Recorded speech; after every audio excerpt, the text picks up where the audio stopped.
foute grap. Een foute grap. Dat kan niet meer, hè? Ach, wie zegt dat? De woke-politie? Nou, spuug ze in de bek. Laat me niet al.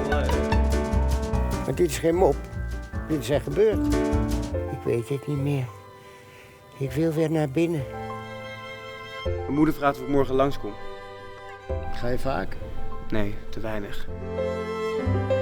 Ben jij bang om vergeten te worden? Het is mooi je zo te zien, hoor. De komiek die zijn kwetsbare kant laat zien. Schijn nou toch uit met je kwetsbare kant. Het schijnt een bijzonder theaterprogramma te zijn. Zij noemen het zelf Kaneel.